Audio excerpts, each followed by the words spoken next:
Queridos hermanos y hermanas, reciban un saludo lleno de paz.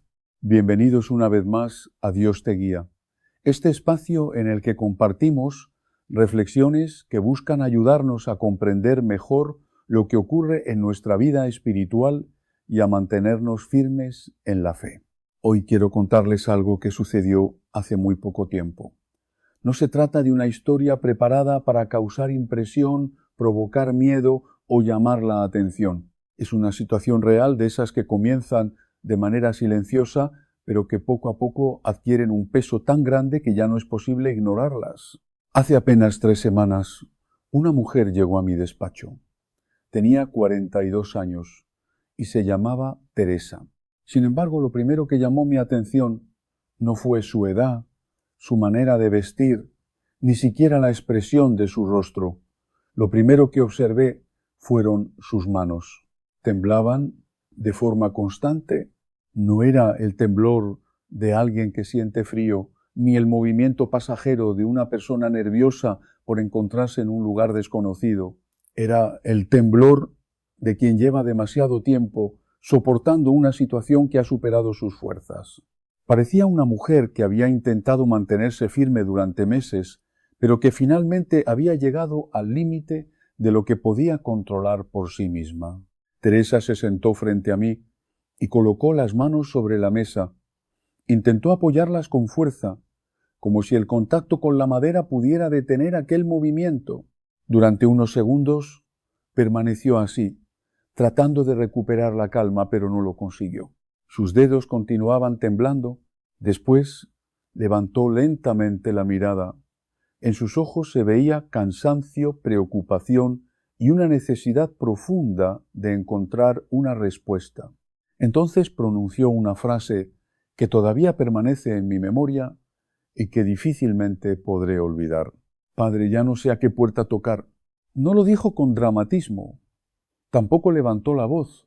Lo dijo como alguien que había buscado ayuda en muchos lugares y que había llegado hasta allí porque ya no sabía qué más hacer.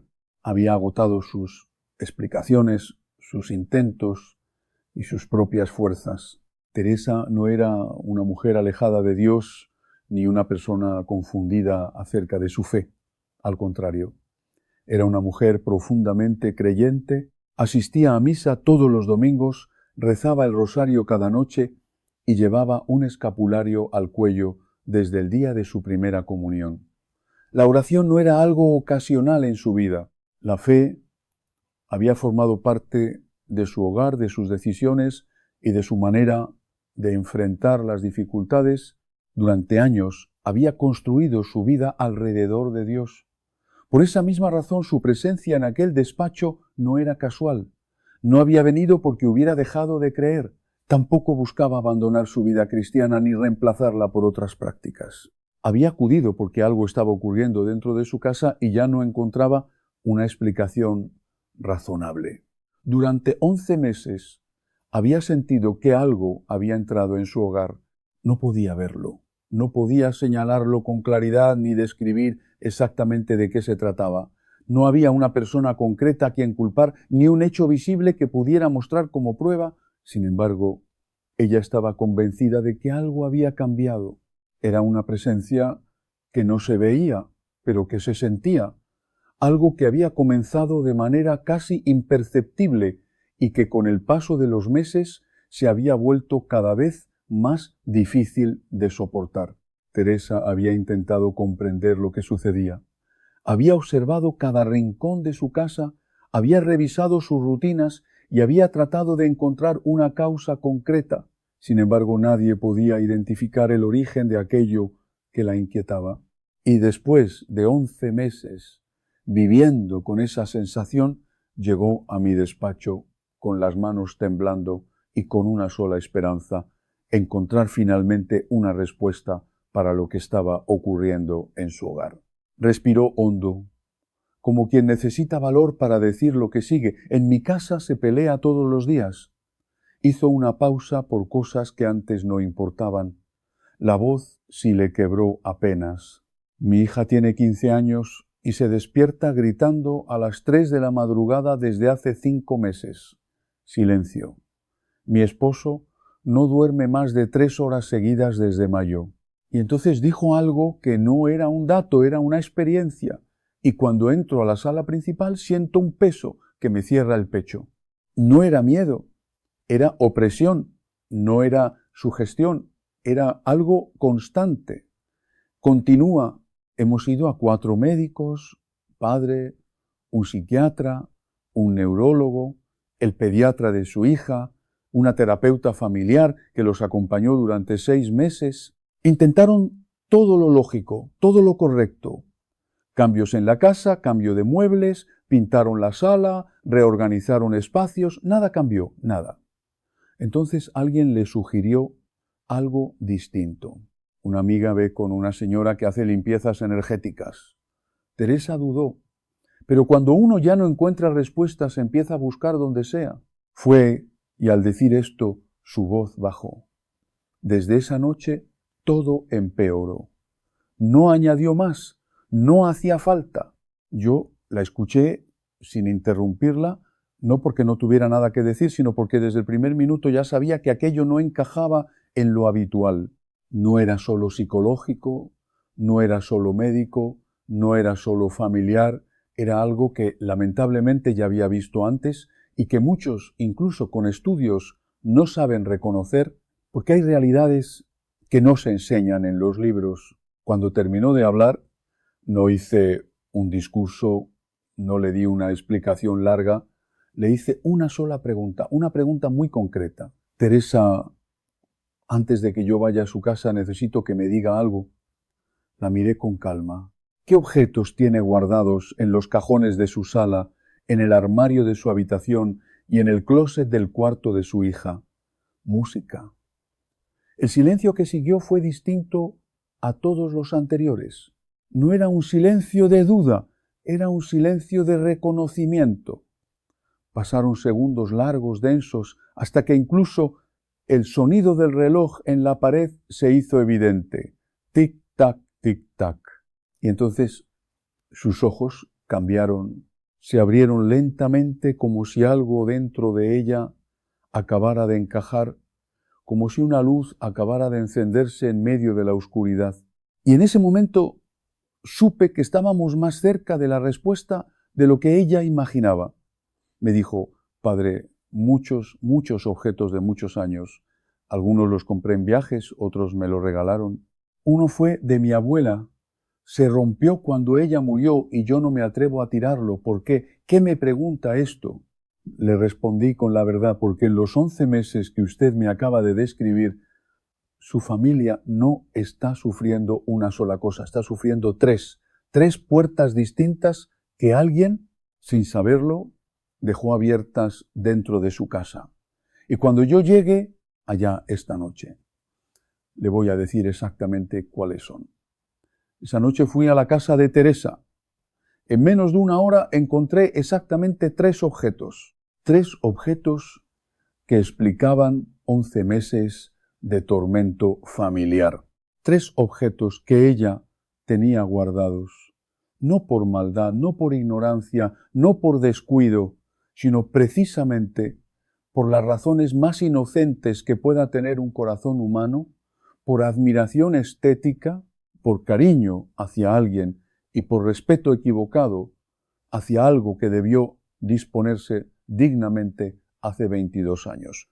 Lo que descubrí en esa casa es un patrón que casi ningún sacerdote predica ya desde el púlpito, porque la Iglesia contemporánea prefiere hablar de cosas más cómodas, un patrón que los psiquiatras no tienen categoría para diagnosticar, porque ninguna facultad de medicina enseña discernimiento espiritual, un patrón que los decoradores de interiores jamás fueron entrenados para reconocer, porque su oficio se limita a la estética y no a la dimensión invisible de lo que traemos a nuestros hogares. Y sin embargo, ese patrón es el que está causando que miles, millones de hogares católicos latinoamericanos estén sufriendo exactamente lo que Teresa me describió.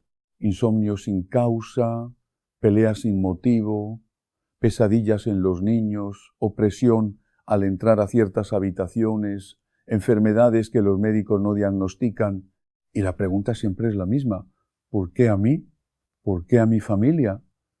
Si yo soy católico, si yo rezo, si yo hago todo bien, voy a decirle la verdad esta noche. Hermanos, no es mala suerte, no es coincidencia, no es mala vibra.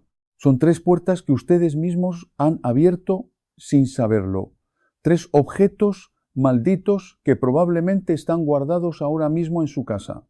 3 objetos que hoy les voy a revelar uno por uno con el nombre exacto, con el fundamento bíblico, con el testimonio de los exorcistas, con los casos pastorales que he vivido yo mismo. Lo que van a escuchar los va a incomodar, va a confrontar cosas que tienen en su sala desde hace años y que consideran parte del hogar.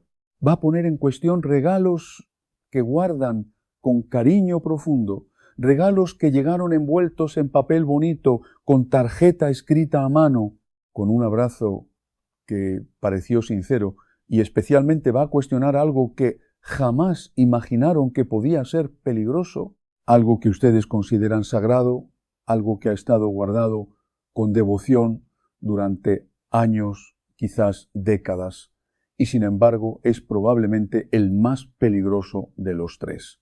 Sus abuelas sabían esto. La Iglesia de hace 100 años lo predicaba desde los púlpitos sin miedo. San Juan Crisóstomo lo gritaba en sus homilías en el siglo VI contra los cristianos que colgaban amuletos en sus casas. Santa Teresa de Ávila lo escribió con claridad en el Libro de la Vida. El padre Gabriele Amor, exorcista oficial del Vaticano, durante más de 30 años, con más de 70 exorcismos documentados, lo dejó escrito en cada uno de sus libros, y en algún momento del siglo XX dejamos de hablar de ello, pero el enemigo no dejó de usarlo. Hoy vamos a recuperar esa sabiduría.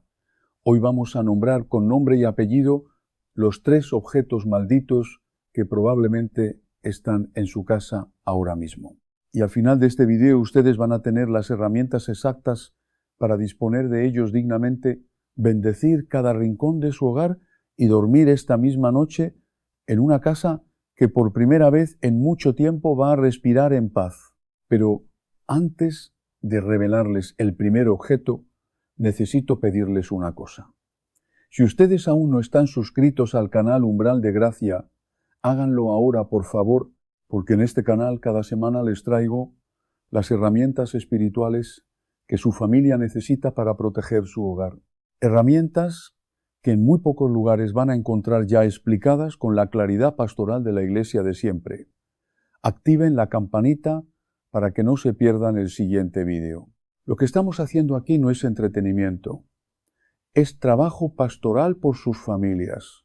Y hermanos, quiero pedirles algo más que les va a parecer pequeño, pero que puede cambiar la noche de hoy para alguien que ustedes aman profundamente. Compartan este vídeo ahora mismo con 5 personas específicas, con esa hija que se mudó sola, decoró su apartamento con estilo moderno, llenó los estantes de cristales, atrapasueños, figuras de Buda y ojos turcos, y ahora les dice que no puede dormir tranquila. Esa hija necesita ver esto antes de acostarse hoy, con ese familiar que tiene pesadillas recurrentes, que ya probó de todo, que ya se resignó, que ya ni siquiera se queja. Manden el video ahora. No esperen a mañana con esa comadre que recibe regalos frecuentes de una vecina muy especial que lee las cartas, que hace sanaciones energéticas, que dice tener un don es amistad. Necesita discernirse a la luz de la fe.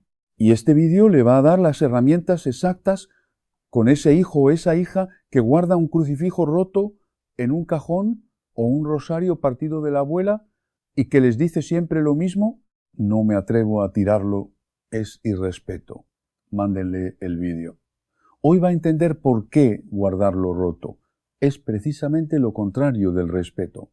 Y con esa hermana que dice que siente presencias en su cuarto, que lleva meses sin entender qué le pasa, que ya no sabe a quién más contarle, manden el video a esta misma hora.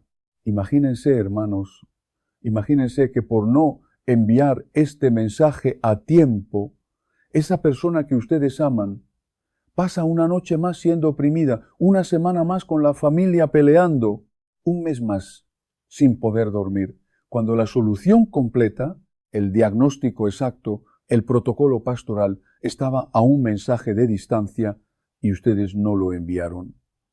Las tiendas de decoración no les van a explicar esto. Los psicólogos no tienen el marco espiritual para verlo. Las revistas de hogar jamás lo van a publicar.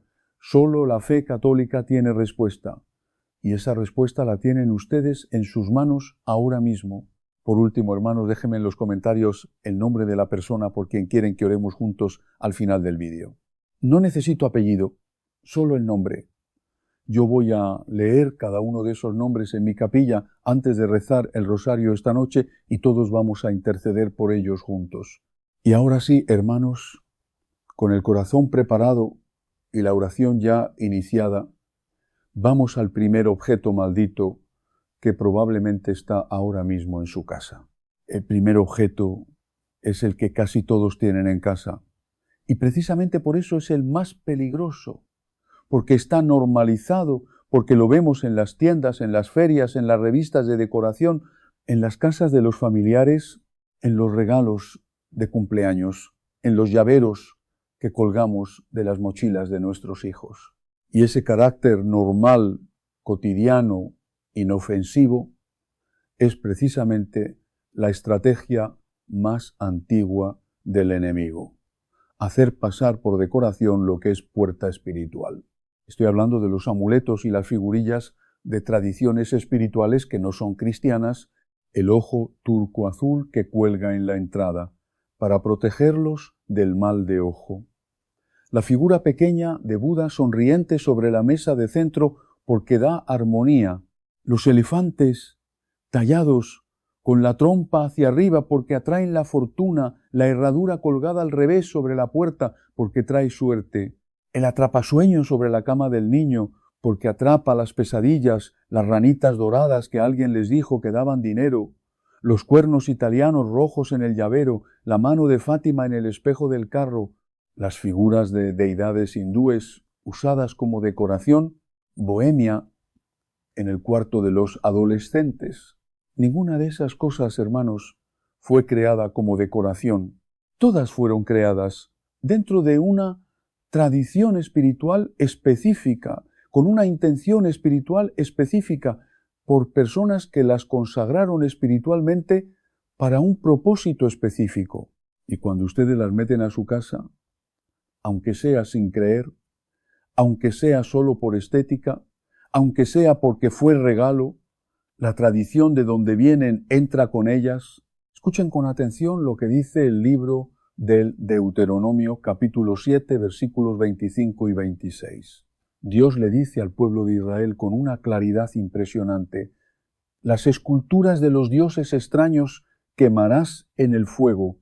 No codiciarás plata ni oro que haya en ellas, música ni lo tomarás para ti para que no te hagas anatema como ello. Tu resoplido lo aborrecerás del todo y lo abominarás porque es anatema.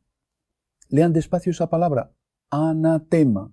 No dice Dios que el objeto es inofensivo si uno no cree en él. No dice Dios que depende de la intención del portador.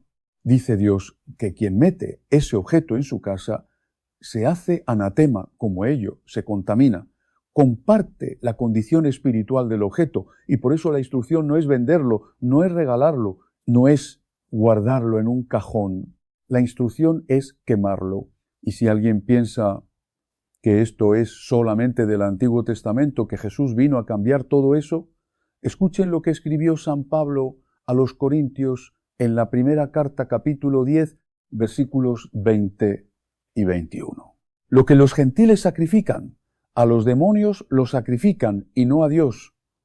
No quiero, pues, que ustedes tengan comunión con los demonios. No pueden beber de la copa del Señor y de la copa de los demonios. Un ojo turco fue creado dentro de una tradición espiritual ajena al cristianismo. Una figura de Buda fue consagrada espiritualmente dentro de una tradición religiosa específica. Un elefante de la fortuna fue tallado dentro de un sistema espiritual que atribuye poder a la forma, al material, a la posición de la trompa. Cuando ustedes los introducen a su hogar, lo que San Pablo llama comunión con los demonios, empieza a operar, no porque ustedes lo decidan, sino porque el objeto mismo lo arrastra consigo. Y por eso, cuando leemos el libro de los Hechos, capítulo 19, versículo 19, vemos algo que debería temblarnos el alma. Los primeros cristianos de Éfeso, recién convertidos, trajeron públicamente todos sus libros de magia y todos sus objetos de tradición pagana. ¿No los vendieron, hermanos? ¿No los regalaron? ¿No los guardaron por si acaso? ¿Los quemaron públicamente? Y el texto sagrado dice que el valor de lo quemado fue de 500 monedas de plata, una fortuna.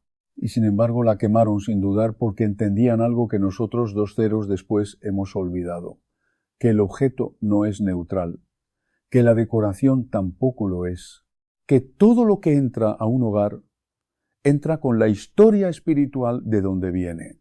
San Juan Crisóstomo, padre y doctor de la Iglesia del siglo, Quirobé, predicaba sobre esto con fuego desde el púlpito de Constantinopla en sus homilías contra los amuletos. Condenaba a los cristianos de su época, que colgaban objetos de protección en las puertas, en los cuellos de sus hijos, en las cunas de los recién nacidos, pensando que no había pecado porque era solo costumbre. Les decía con palabras que todavía queman hoy: la cruz de Cristo es tu único amuleto verdadero. Todo lo demás es traición al bautismo que recibiste. Lean ahora ustedes lo que decía ese santo del siglo XV y aplíquenlo al siglo XXI. Lo que San Juan Crisóstomo condenaba entre los cristianos de Constantinopla es exactamente lo que hoy llena nuestras salas con el nombre de decoración bohemia, decoración étnica, decoración con onda, el ojo turco del llavero, el Buda sobre la chimenea, el elefante de la entrada. Todo es exactamente lo mismo que ese santo condenaba, solo que ahora se llama estilo. Y San Agustín de Hipona, otro padre y doctor de la Iglesia, escribió en La Ciudad de Dios algo que cierra el argumento teológico para siempre. La idolatría no requiere que uno se arrodille ante el objeto. Basta con atribuirle poder propio. Cuando alguien dice, este elefante da fortuna, o este ojo turco protege del mal, o esta herradura trae suerte, esa persona ya está haciendo un acto de idolatría sutil, porque está atribuyendo a un objeto el poder que solo pertenece a Dios. Y en el momento en que ese poder se atribuye a algo que no es Dios, se abre una puerta espiritual, real, en ese hogar. Y si todavía alguien piensa que esto es exageración pastoral mía, escuchen lo que documentó durante décadas el padre Gabriele Amort, el exorcista oficial de la diócesis de Roma, durante más de 30 años, que realizó personalmente más de 700 exorcismos documentados. En su libro, Un exorcista cuenta su historia. Escribió con una contundencia que no deja lugar a dudas.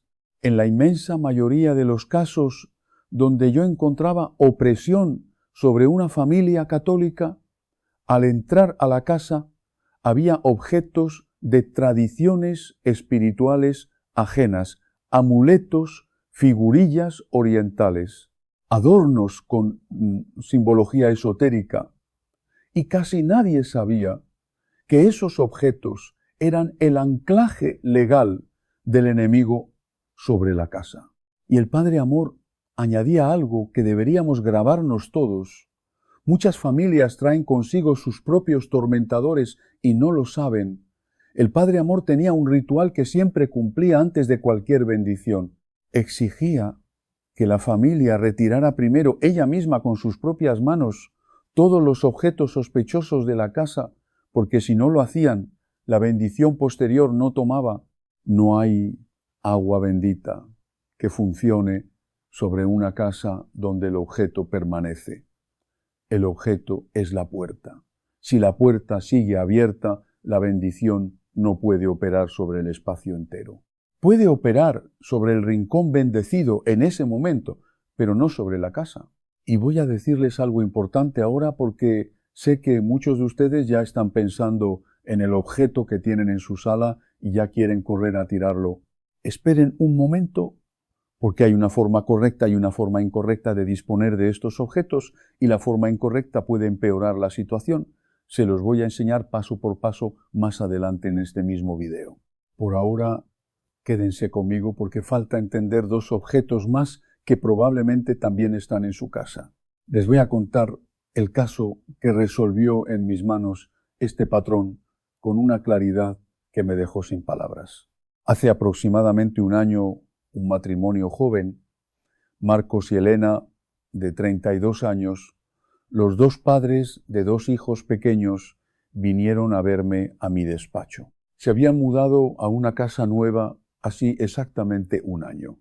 Y desde la semana de la mudanza sus vidas se habían descompuesto. Discusiones diarias, por tonterías que antes nunca habrían causado problema. Bloqueos financieros inexplicables. Deudas que crecían, aunque los ingresos de los dos seguían iguales. Y algo más perturbador aún. Su hijo menor de 4 años lloraba cada vez que lo dejaban solo en una esquina específica de la sala principal, una esquina siempre la misma.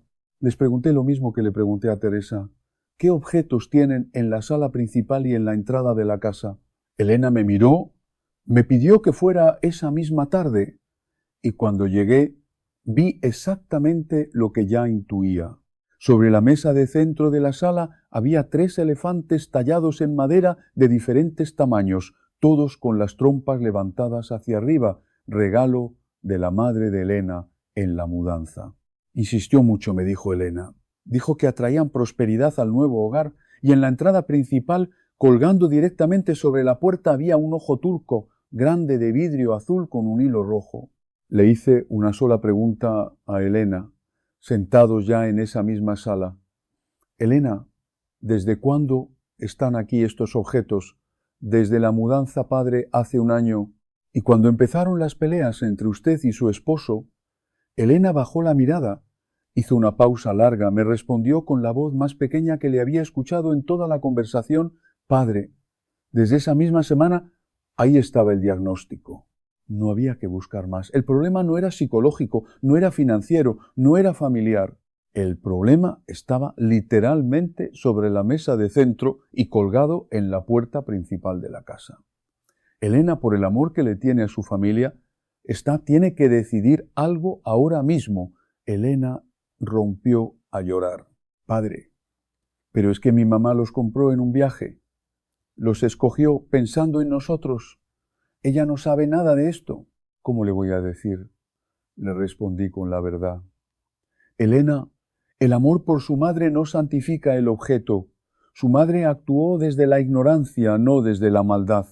Pero la ignorancia no protege a su familia. Solo la verdad protege.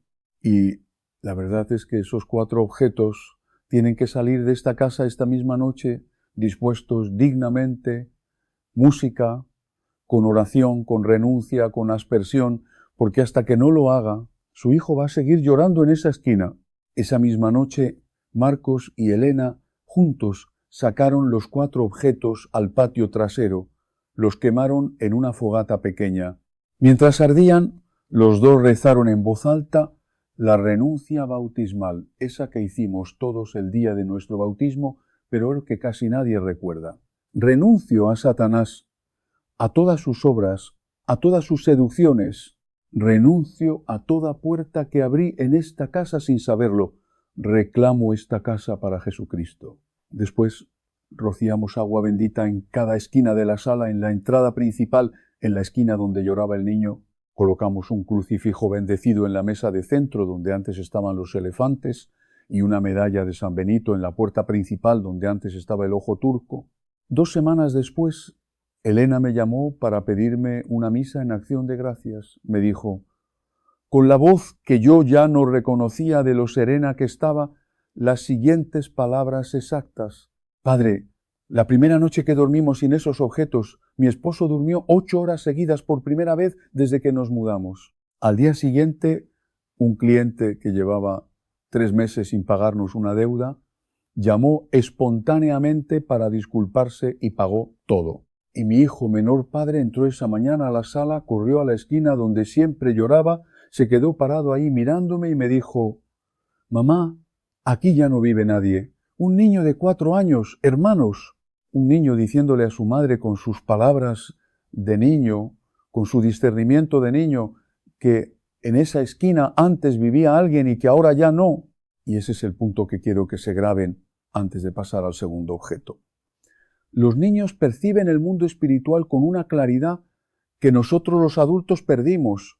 Cuando un niño pequeño llora en una esquina específica de la casa, cuando un niño pequeño no quiere dormir en una cama específica, cuando un niño pequeño mira fijamente a un objeto y se pone nervioso, presten atención, porque el niño está viendo lo que ustedes ya no ven. Y el diagnóstico, en la mayoría de esos casos, empieza por un objeto que tienen en esa misma casa. Pero si el primer objeto ya los incomodó, si ya están pensando en el elefante de la entrada o en el ojo turco del llavero o en la figura de Buda sobre la chimenea, lo que viene ahora es más personal, más cercano al corazón, más difícil de sacar de la casa porque no viene de una tienda de decoración, no viene de un viaje turístico, viene en forma de regalo de alguien que ustedes quieren, de alguien que parece sincero, de alguien que quizás les escuchó en un momento difícil, les acompañó en un duelo, les abrió la puerta de su casa cuando ustedes necesitaban compañía y esa persona, sin que ustedes lo sepan todavía, ha estado practicando algo oscuro y el objeto que les regaló, envuelto en papel bonito, con tarjeta escrita a mano, con un abrazo que pareció sincero, trae consigo esa práctica. Les voy a contar el caso de una mujer que recibió un colgante de plata antigua como regalo de una vecina muy amable y esa misma noche, al apagar la luz del cuarto, sintió por primera vez en 2 años un peso helado sobre el pecho y la certeza absoluta e inexplicable de que alguien la estaba mirando desde los pies de su cama. El segundo objeto maldito, hermanos, no lo compraron ustedes, no lo escogieron, no lo trajeron de un viaje, se lo regalaron.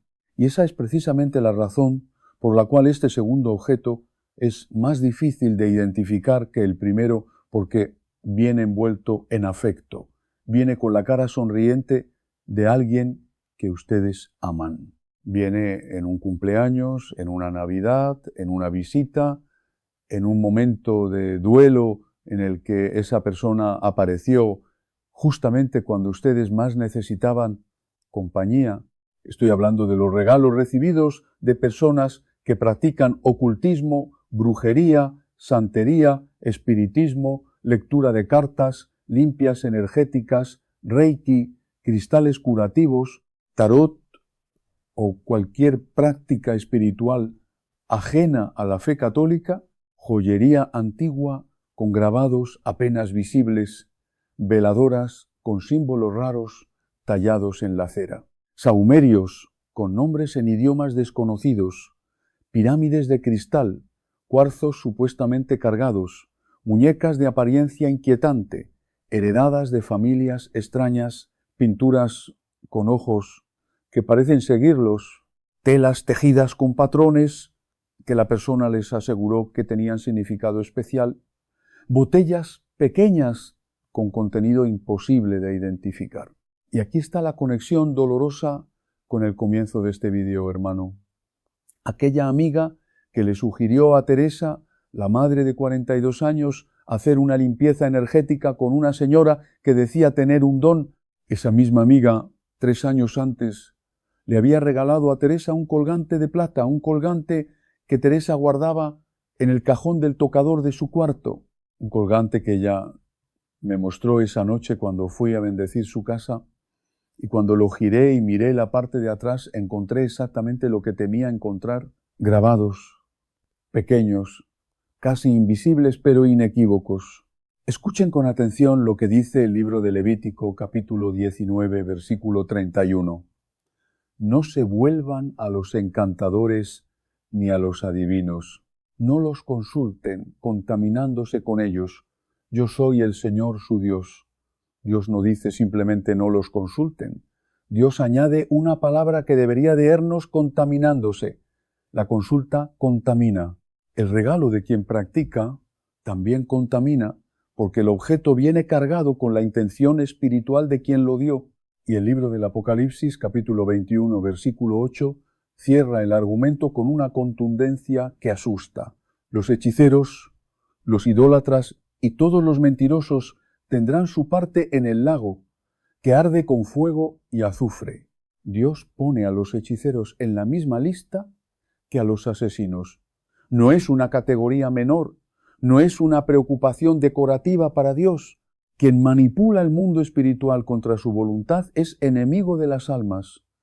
Y los objetos que esa persona toca, bendice a su manera, regala, se convierten en extensiones de su práctica. Santa Teresa de Ávila, doctora de la Iglesia, música, escribió con su discernimiento impecable en el libro de la vida algo que aplica perfectamente a este segundo objeto. El alma debe rechazar todo objeto cuyo origen no esté bendecido y cuya procedencia espiritual no pueda purificarse. No basta con que el objeto sea bonito, no basta con que venga de alguien que queremos, no basta con que la intención aparente haya sido de cariño. El criterio es espiritual y el criterio es absoluto. Y quiero que escuchen ahora algo que dijo el padre Pío de Pietrelcina. San Pío, ese santo confesor del siglo XX que recibía miles de personas en San Giovanni Rotondo, que tenía el don de leer el alma, que llevaba las llagas de Cristo en sus manos y en sus pies durante 50 años. El Padre Pío, en sus cartas pastorales, repetía a los fieles una frase que todos deberíamos enmarcar en nuestras casas. El demonio no solo se mete por la puerta principal, a veces entra con un moño, hermanos, con papel bonito, con tarjeta escrita a mano, con un abrazo que pareció sincero, con una frase. ¿Cómo te va a proteger? O esto era de mi abuela, o lo escogí pensando en ti. El Padre Pío lo vio tantas veces en su confesionario que dejó esa advertencia escrita para nosotros hoy. El Padre José Antonio Fortea, exorcista español, teólogo reconocido por la Iglesia, autor de la Suma Daemoníaca, que ha estudiado la demonología durante décadas, explica con una claridad pastoral excepcional lo que él llama las puertas legales. El enemigo no puede operar sobre un bautizado sin un asidero.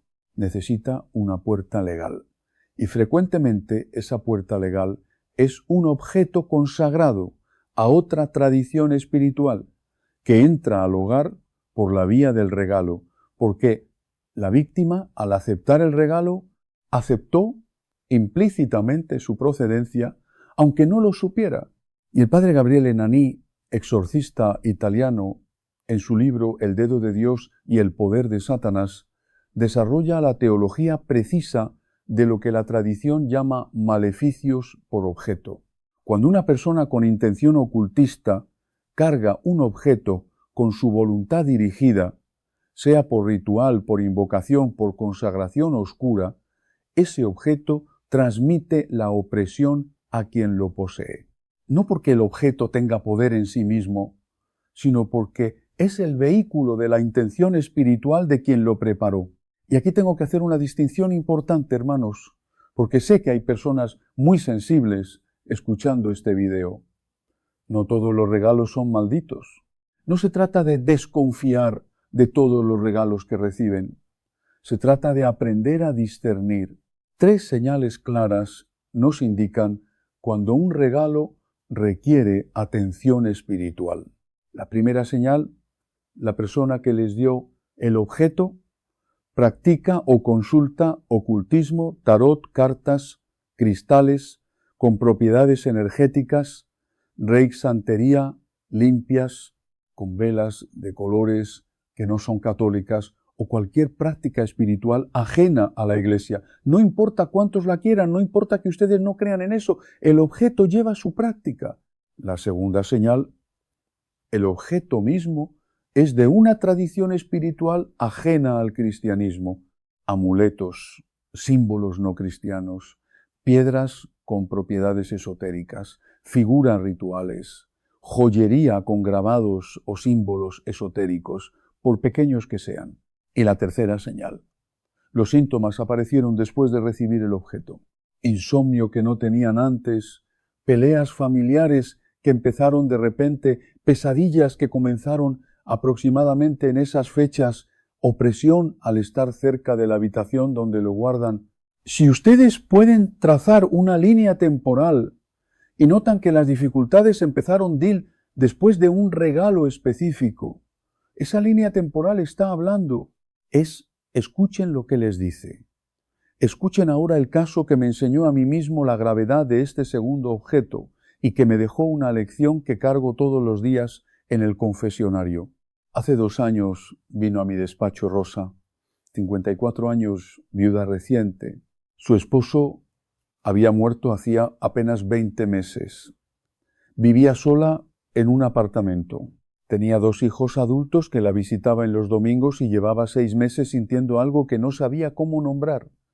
La primera semana había sido solo insomnio leve. Se despertaba 2-3 veces en la noche sin motivo aparente. La segunda semana el insomnio se había vuelto parálisis del sueño. Esa sensación que tantos de ustedes conocerán. Uno despierta pero no puede mover el cuerpo y siente un peso sobre el pecho como si alguien estuviera sentado encima. En la 4ª semana empezaron las sombras. Al despertar, Rosa veía de reojo una sombra en la puerta del cuarto.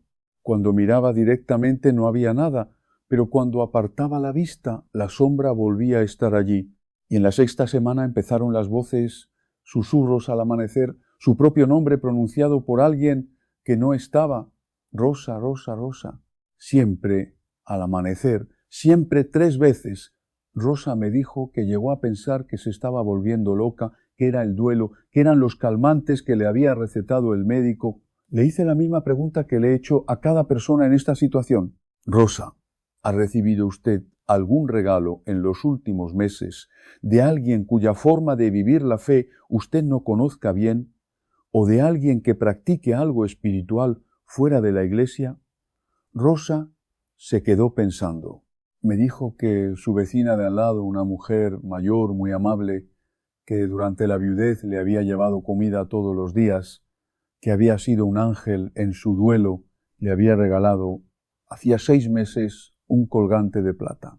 Me dijo textualmente: Padre, ella me dijo que era de su abuela, que tenía mucha historia y que me iba a proteger de la soledad. Le pedí que me lo trajera.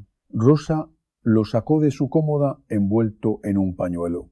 Cuando lo puse sobre la mesa y lo giré, vi en la parte trasera grabados casi invisibles, símbolos de una tradición ocultista específica que no voy a nombrar en este vídeo porque no quiero despertar y curiosidad dañina en nadie que me escuche. Solo voy a decir que eran grabados inequívocamente no cristianos, colocados con intención. Días después, una amiga de Rosa, por casualidad, descubrió algo que cerró el diagnóstico. La vecina amable, la que le llevaba comida todos los días, la que parecía un ángel en el duelo, era practicante de rituales que ella misma llamaba blancos, pero cuyo fondo, al indagar, era ocultismo puro. Rosa lloró en mi despacho cuando se lo dije, no por rabia, por algo más doloroso. Me dijo: Padre, yo la quería. Yo creí que Dios me la había mandado y le respondí lo que tenía que responderle. Rosa, Dios no permite el mal, pero lo permite para sacar mayor bien. Usted aprendió a discernir y ese aprendizaje va a proteger a su familia para el resto de sus vidas. La intervención fue dramática.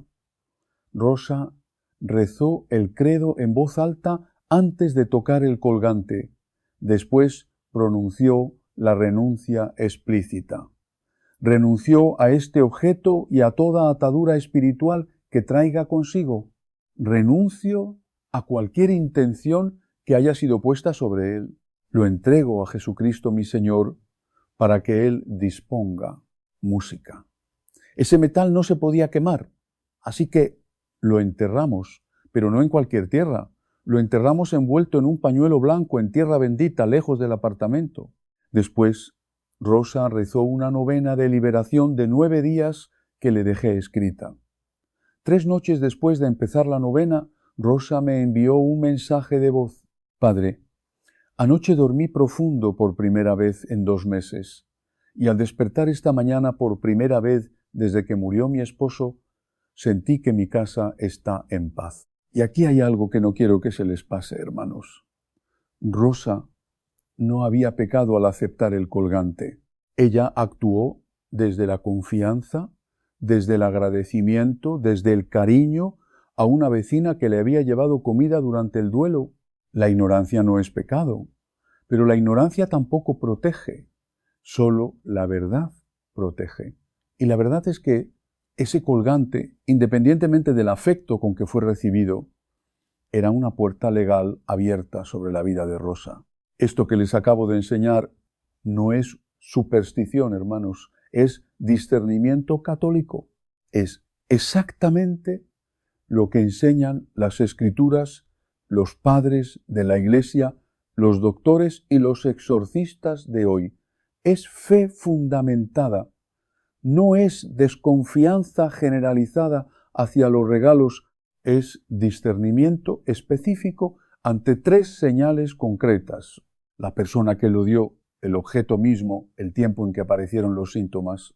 Y ahora llegamos al tercer objeto maldito, hermanos. El que más me duele enseñar, el que menos esperan, el que probablemente está en casi todos los hogares católicos de América Latina ahora mismo. Porque si el primer objeto viene del mundo pagano y el segundo viene de la oscuridad disfrazada de cariño, el tercero viene de algo que ustedes consideran sagrado, algo que han guardado durante años, quizás décadas, guardado con la mejor intención del mundo, guardado por respeto, por devoción, por miedo a faltar el respeto, tirándolo. Y ese respeto mal entendido, ese respeto que no se atrevió a disponer dignamente, es precisamente la rendija por donde el enemigo entró. Y no lo van a creer hasta que les cuente el caso de María del Carmen, una abuela católica, devota de misa diaria, de rosario diario, que sin embargo guardó durante 22 años en el cajón de su cómoda algo que dañó espiritualmente a 3 de sus 4 hijos y a todos sus nietos sin que ella lo sospechara ni un solo día. Muchos de ustedes, al escuchar lo que voy a decir ahora, van a sentir rechazo inmediato. Me van a decir, Padre, ese objeto es sagrado, es religioso. ¿Cómo puede ser peligroso un crucifijo, un rosario, una imagen de la Virgen, una estampita del Sagrado Corazón?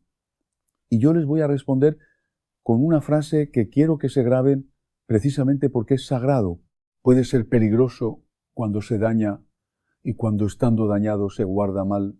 Estoy hablando de los objetos religiosos rotos, partidos, quemados, rayados, profanados, que ustedes guardan en cajones, en cajas, en el fondo de un armario, en una bolsa plástica, en la mesa, de noche, durante años, durante décadas, sin atreverse a disponer de ellos dignamente. Crucifijo de madera con un brazo partido, que quedó así cuando murió la abuela, y nadie se atrevió a tirarlo.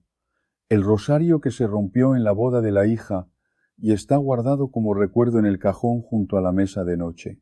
La estampita de la Virgen, con la esquina quemada por una veladora que se cayó. La imagen del Sagrado Corazón con el rostro rayado por el tiempo. La medalla oxidada, ennegrecida, ilegible, que ya no se puede leer, pero que nadie se atreve a sacar. La veladora religiosa quemada de forma incompleta, con la figura derretida en una posición extraña. Todos esos objetos están ahora mismo en cajones de hogares católicos guardados por razones que el corazón considera nobles. No me atrevo a tirarlo, dicen. Era de mi madre, dicen. Es irrespetuoso botarlo a la basura, dicen. Y yo les digo con toda la autoridad pastoral que tengo, guardarlo dañado, escondido, sin disposición digna, no es respeto. Es exactamente lo contrario del respeto. Es el error teológico más común entre las familias católicas latinoamericanas y es precisamente la puerta por donde el enemigo encuentra el asidero más perfecto que puede desear. Escuchen lo que enseñó Santa Hildegarda de Bingen, doctora de la Iglesia, mujer mística del siglo X, cuyas visiones fueron aprobadas por el Papa Eugenio I en sus escritos recogidos en el libro Sas. Santa describió con una claridad estremecedora lo siguiente: los objetos consagrados que sufren daño pierden su carácter de canal de gracia si permanecen dañados sin disposición digna. Música, más aún, pueden convertirse por su deterioro no atendido en puntos visibles de una fe descuidada en ese hogar, y el enemigo usa esos puntos como asidero por profanación retroactiva. Escuchen despacio esa expresión, profanación retroactiva, porque es la clave teológica de este tercer objeto. Un crucifijo bendecido es canal de gracia mientras está íntegro y venerado. Cuando se daña, el daño mismo no es pecado, son accidentes de la vida, pero cuando se guarda dañado durante años en un cajón, sin atenderlo, sin repararlo si es posible, sin disponerlo dignamente, si no es posible repararlo, entonces el objeto deja de ser canal de gracia y empieza a hacer testimonio visual de una fe rota en ese hogar. Y esa imagen rota de lo sagrado, abandonada en la oscuridad de un cajón, es exactamente el símbolo que el enemigo necesita para operar con asidero legal. Y quiero que esto quede absolutamente claro, hermanos, porque es la diferencia entre la fe católica y la superstición. Yo no estoy diciendo que la imagen religiosa tenga poder en sí misma como un amuleto. El Catecismo de la Iglesia Católica en el número 1670 enseña que los sacramentales preparan a los fieles para recibir la gracia y santifican las circunstancias de la vida. Todo su poder viene de Dios, no del objeto, pero precisamente porque el objeto fue consagrado, el daño no atendido sobre él tiene una dimensión espiritual que un objeto no consagrado no tiene. El crucifijo roto importa más que un adorno roto precisamente por lo que representa, y el padre Chad Ripperger, exorcista estadounidense contemporáneo, autoridad internacionalmente reconocida en guerra espiritual.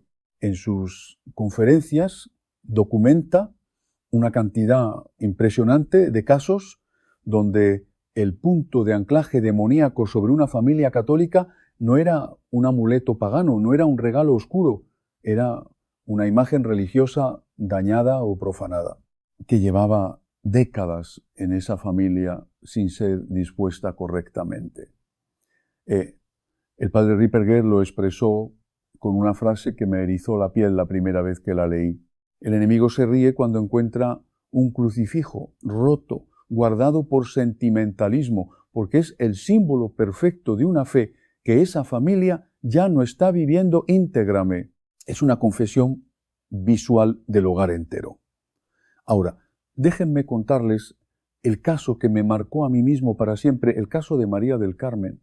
María del Carmen tenía 68 años cuando vino a verme, 4 hijos adultos, 9 nietos, católica devota desde niña, de misa diaria, de rosario diario, de confesión cada 2 semanas. No había una sola indicación externa.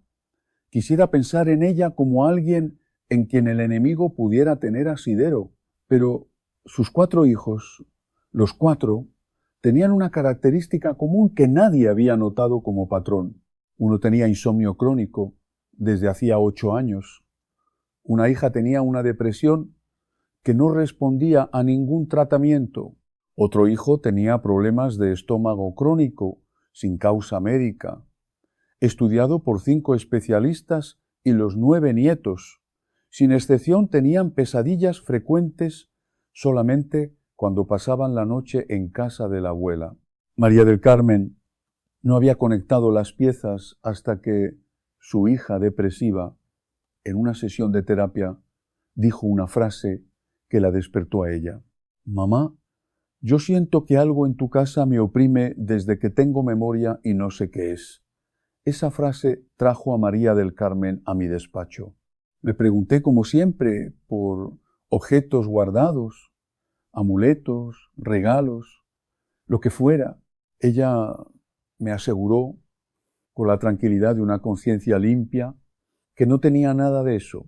Su casa era católica hasta en los rincones, crucifijos, imágenes de María, Sagrado Corazón, estampitas. Le hice entonces la pregunta que hago en estos casos. María del Carmen, ¿tiene usted algún objeto religioso dañado, roto, partido, quemado, guardado en algún cajón porque no se ha atrevido a tirarlo? Hubo un silencio que duró tanto que escuché el reloj de la pared. Los ojos de María del Carmen se llenaron de lágrimas antes de que ella misma entendiera por qué. Padre, sí, en el cajón de arriba de mi cómoda, en mi cuarto, desde hace 22 años me contó la historia. Cuando murió su esposo hace 22 años, ella estaba deshaciendo los últimos objetos de él. Cayó al suelo un crucifijo de madera que había sido de su madre, una herencia de familia. El brazo derecho de Cristo se partió en la caída. María del Carmen lo recogió con las manos temblando, lo envolvió en un pañuelo blanco, lo puso en el cajón de arriba de su cómoda y nunca más lo abrió. 22 años. Le pregunté una sola cosa más. María del Carmen, en todos estos años, ¿cuántas veces pensó en ese crucifijo? Me respondió con la voz más pequeña que le había escuchado. Muchas, padre, cada vez que abría el cajón a buscar otra cosa y cada vez me sentía culpable y cada vez que se sentía culpable le rezaba o lo guardaba más profundo. Ella cerró los ojos. Lo guardaba más profundo, padre, 22 años guardando cada vez más profundo en la oscuridad de un cajón. La imagen de Cristo con el brazo partido. 22 años de culpa no procesada, 22 años de fe rota en un cajón que ella misma llamaba su cuarto. Y entonces María del Carmen me hizo la pregunta que todavía me hace temblar cuando la recuerdo. Padre, ¿Dios me va a perdonar por haber tenido a su hijo roto en un cajón? Durante 22 años le respondí con la verdad pastoral más profunda que yo conozco. María del Carmen, Dios no castiga la ignorancia piadosa. Usted actuó desde el dolor del duelo, no desde la maldad, pero ahora que sabe, tiene que actuar. Y escuche bien esto, disponer dignamente de ese crucifijo dañado no es irrespeto. Es precisamente el acto de fe que faltaba durante estos 22 años. La Iglesia tiene un protocolo exacto para los sacramentales al final de su vida útil. Quemar lo combustible, enterrar las cenizas en tierra bendita, enterrar en tierra lo que no se puede quemar. Eso no es votar, eso es devolver a la tierra lo que la tierra dio.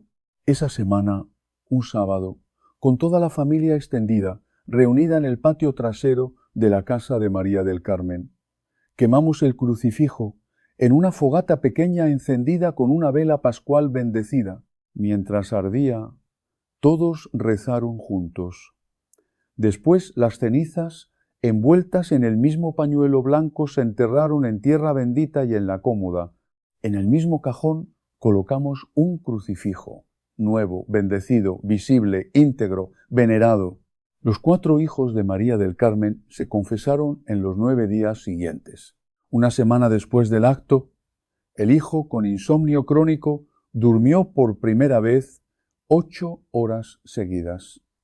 Me llamó él mismo llorando. Un mes después, la hija, con depresión resistente, reportó a su psiquiatra. Esas fueron sus palabras textuales.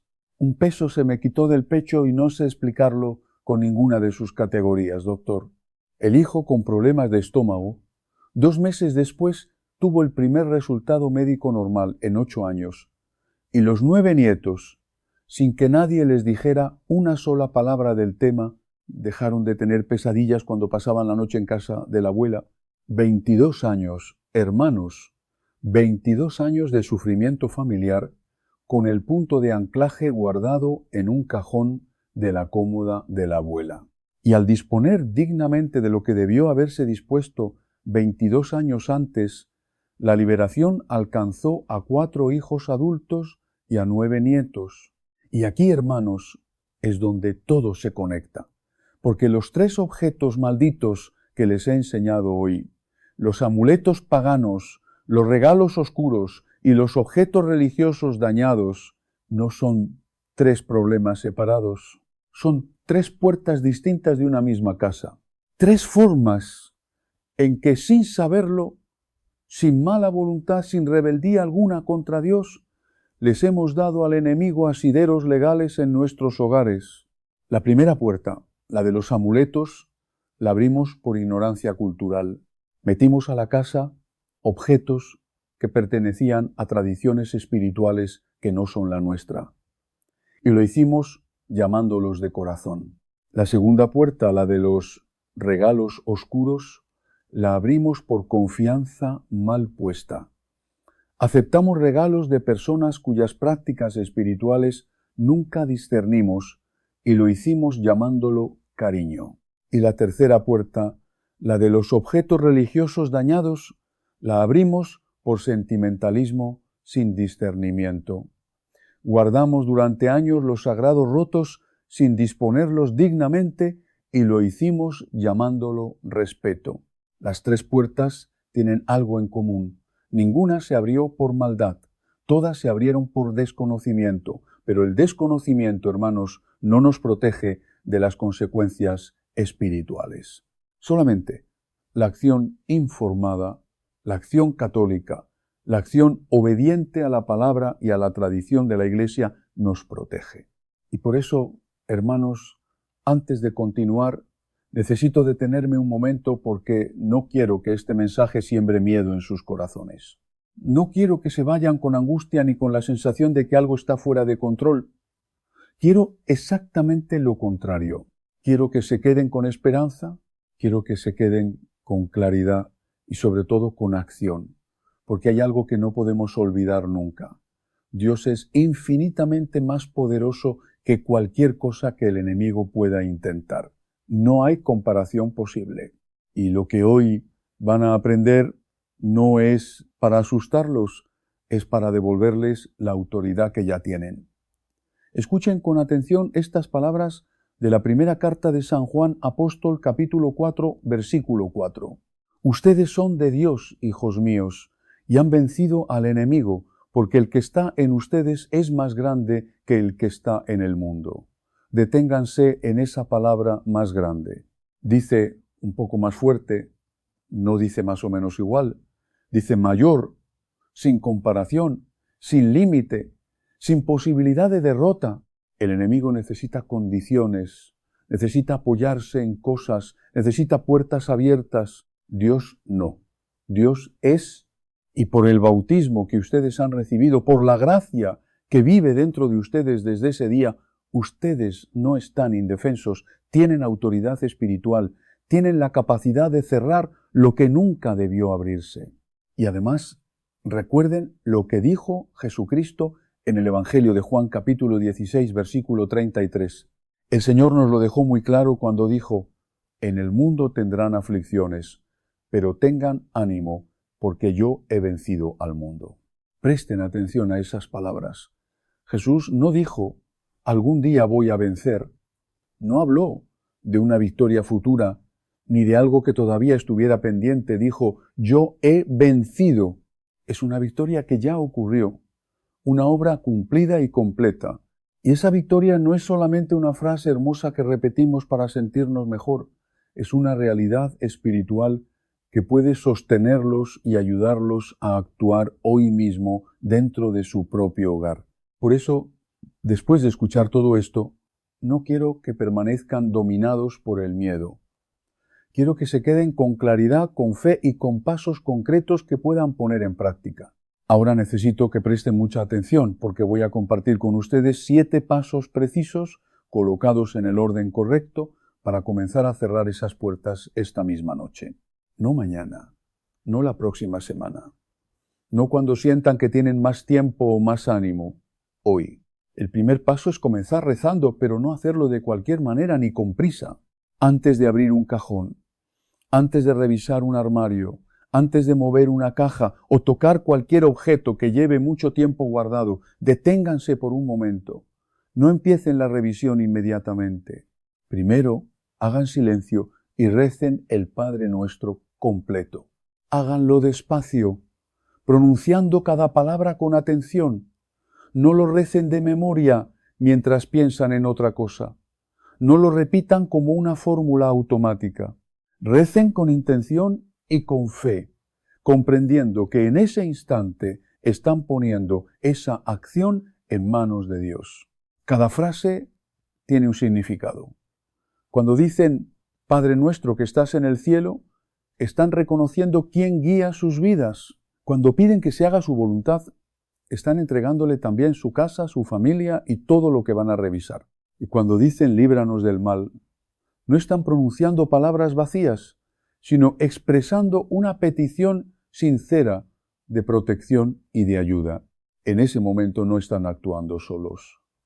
Están invitando a Dios a entrar primero, a acompañarlos y a darles serenidad para actuar con orden y discernimiento. Recuerdo que una vez le expliqué este mismo paso a una mujer llamada María del Carmen. Ella me escuchaba con atención, pero podía ver el temor en sus ojos. Después de unos segundos me preguntó, Padre, ¿y si cuando abra el cajón empiezo a sentir miedo? La miré con calma, porque entendía perfectamente lo que estaba sintiendo, y le respondí algo que también quiero que ustedes recuerden esta noche. María del Carmen, recé. El miedo no se combate solamente con fuerza humana, se combate con la presencia de Dios. Muchas veces una persona intenta controlar el miedo, apretando los dientes, tratando de mostrarse fuerte o repitiéndose que no pasa nada. Sin embargo, cuando la angustia es profunda, la fuerza humana puede no ser suficiente. Por eso la oración es tan importante. Cuando ustedes oran con fe, dejan de apoyarse únicamente en sus propias fuerzas. Permiten que Dios ocupe el primer lugar en ese momento y reconocen que necesitan su ayuda. Y cuando Dios entra, la mente recupera la calma, el corazón encuentra firmeza y la manera de enfrentar la situación comienza a cambiar. Por eso, antes de revisar cualquier objeto, comiencen siempre por la oración. No permitan que el miedo sea quien dé el primer paso. Dejen que sea Dios quien entre primero.